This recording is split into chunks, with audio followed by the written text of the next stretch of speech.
নমস্কার বন্ধুরা, ঝর্ণার শখের ছাদ বাগানে আপনাদের সকলকে স্বাগত। আজ আমার ছাদ বাগানের এক ব্যস্ত সকাল।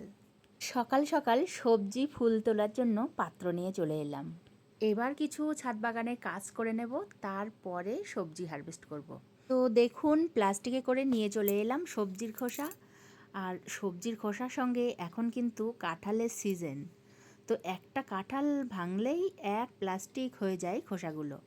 তো সেগুলো প্লাস্টিকে ভরে নিয়ে চলে এলাম।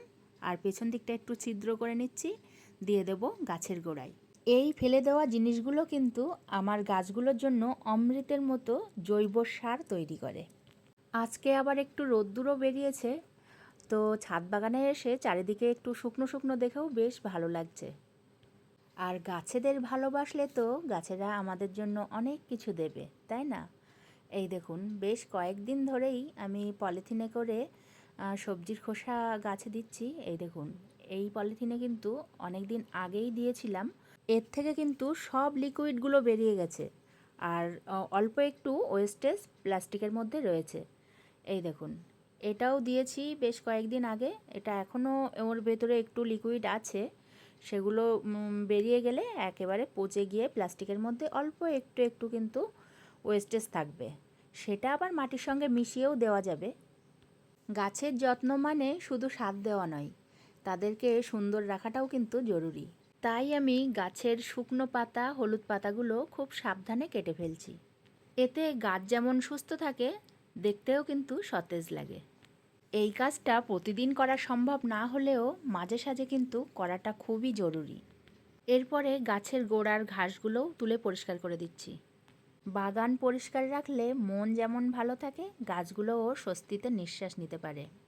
আর এই বর্ষার সময় বাগানে যেমন জল দিতে হয় না, ঠিক তেমন কিন্তু একটা কাজ বাড়তি হয়ে যায়। এই যে ঘাসগুলো বর্ষার সময় কিন্তু এদের বাড়বাড়ন্তটা একটু বেশি হয়। তো মাঝে মাঝে এই ঘাসটা পরিষ্কার করে নিলে বাগানটা দেখতে খুব সুন্দর লাগে। পরিষ্কার পরিচ্ছন্ন ছাদ বাগান শুধু চোখের শান্তি নয়, মনেরও এক বড় তৃপ্তি। বাগানকে ভালোবাসলে বাগানও আমাদের অনেক কিছু ফিরিয়ে দেয়। দেখুন, কথা বলতে বলতে সমস্ত শুকনো পাতাগুলো আমি তুলে ফেললাম। এবার তো ছাদের ওপরটা প্রচণ্ড নোংরা হয়েছে, কেননা চারিদিককার শুকনো পাতা আমি তুলে ছাদেতেই ফেলেছি। এবার পুরো ছাদটা সুন্দর করে ঝাড় দিয়ে পরিষ্কার করে নেব।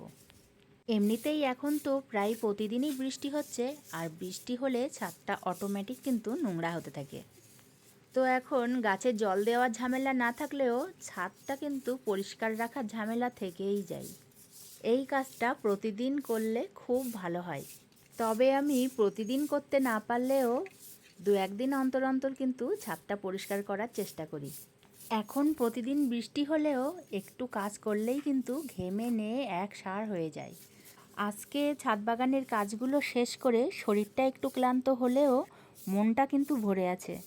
আপনারা কিভাবে আপনাদের ছাদ বাগানটাকে যত্ন নেন তা কিন্তু আমাকে অবশ্যই কমেন্টে জানাবেন।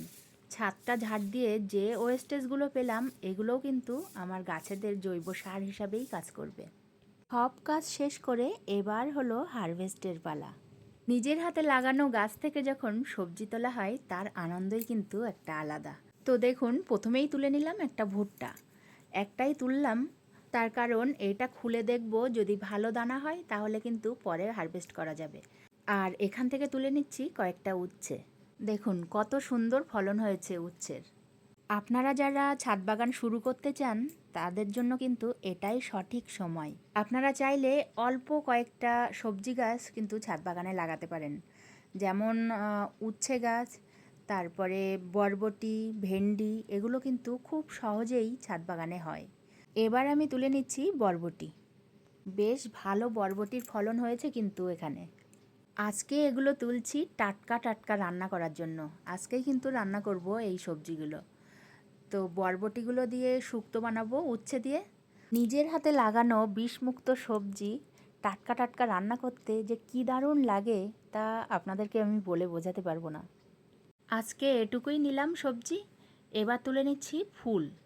ছাদ বাগান করলে এটাই সুবিধা যে প্রতিদিন ঘরের ঠাকুরকে পুজো দেওয়ার জন্য তো ফুল দরকার হয়, তো সেই ফুলটাও কিন্তু ছাদ বাগান থেকেই পাওয়া যায়।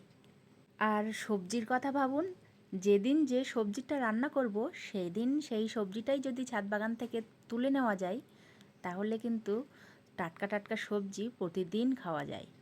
তবে এমনও কয়েকটা সবজি আছে, যেমন বরবটি, ভেন্ডি, এগুলো কিন্তু ছাদ বাগানে রাখা যায় না। এগুলো একদিন বাদে একদিন তুলতেই হয়, না তুললে পেকে যায়। তো যাই হোক, আজকে এটুকুই ফুল তুলে নিলাম।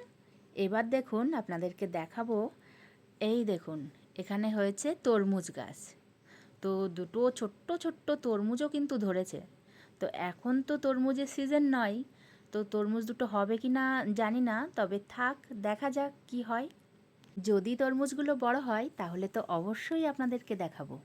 ভিডিওটার কিন্তু একেবারেই শেষের দিকে চলে এসেছি। আপনারা যারা শেষ পর্যন্ত দেখলেন তাদেরকে অসংখ্য ধন্যবাদ। আজকের মতো এটুকুই, টাটা। আমার যারা নতুন বন্ধু আছেন তাদের যদি ভিডিওটা ভালো লাগে তাহলে লাইক আর শেয়ার দিয়ে আমার ছাদ বাগানের সাথেই থাকবেন।